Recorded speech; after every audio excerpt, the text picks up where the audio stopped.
warahmatullahi wabarakatuh. Perkenalkan, nama saya Salwa Barirotus Saadah dari Fakultas Agama Islam Prodi Pendidikan Guru Madrasah Ibtidaiyah Universitas Sunan Gresik. Dan saya juga memiliki NIM 25113049.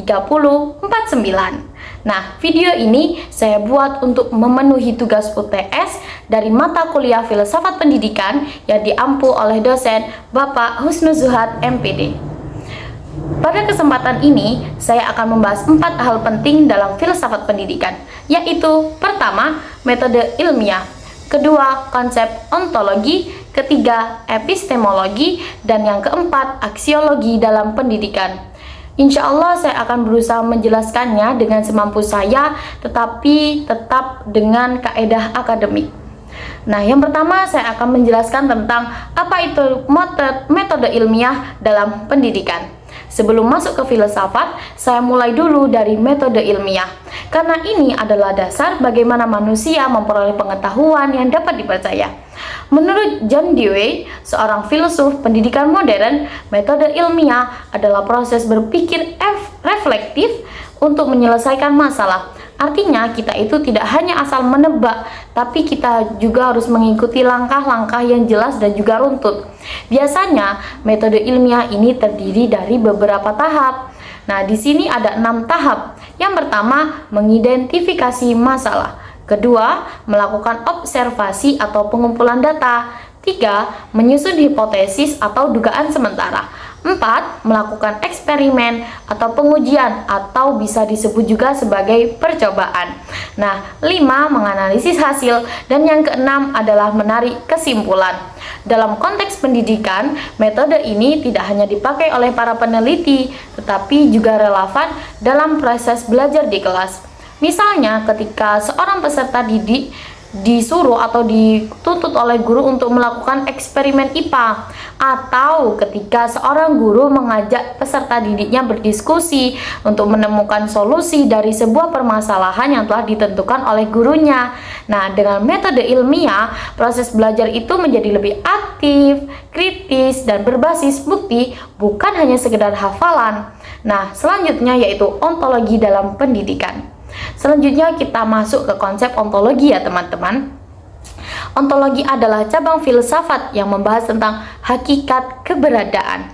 Pertanyaannya bukan sekedar apa itu pendidikan, tetapi lebih dalam lagi, apa hakikat manusia yang dididik, apa tujuan pendidikan, dan apa sifat realitas yang ingin dicapai melalui pendidikan. Plato misalnya melihat manusia sebagai makhluk rasional yang harus diarahkan pada kebaikan dan kebenaran. Jadi menurut Plato, manusia itu adalah sebuah makhluk yang harus diarahkan dulu untuk menuju kebaikan dan juga kebenaran. Sedangkan menurut Paulo, memandang manusia sebagai makhluk yang mampu melakukan transformasi sosial melalui keadaan kritis. Dalam pendidikan ontologi, membantu kita memahami siapa peserta didik sebenarnya. Apakah peserta didik itu hanyalah sebuah wadah kosong yang perlu kita isi, atau seorang manusia yang sudah memiliki potensi harus kita asah lagi dan harus kita fasilitasi dengan sebaik mungkin? Nah, pandangan ini akan sangat mempengaruhi bagi para pengajar.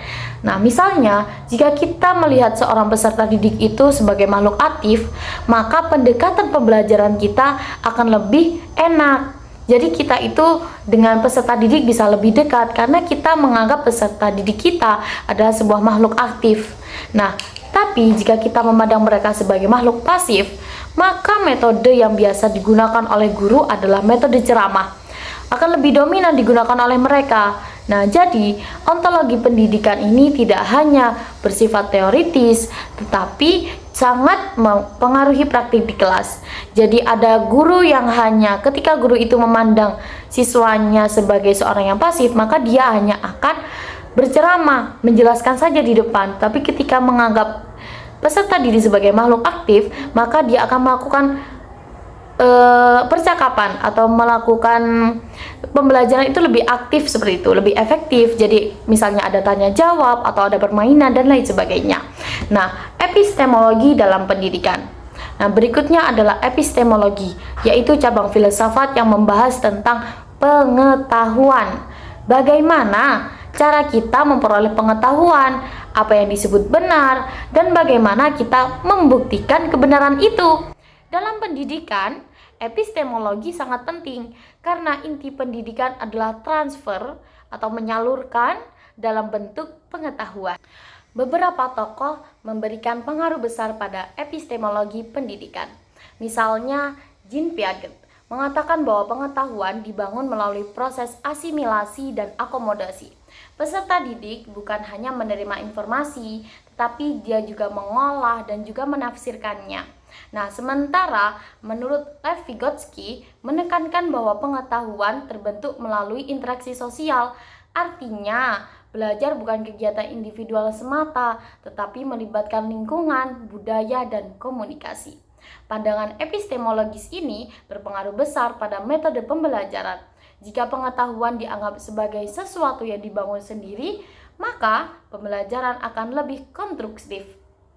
Nah, jika dianggap sebagai sesuatu yang berasal dari lingkungan sosial, maka diskusi, kolaborasi, dan bimbingan guru akan sangat menjadi penting bagi seorang murid.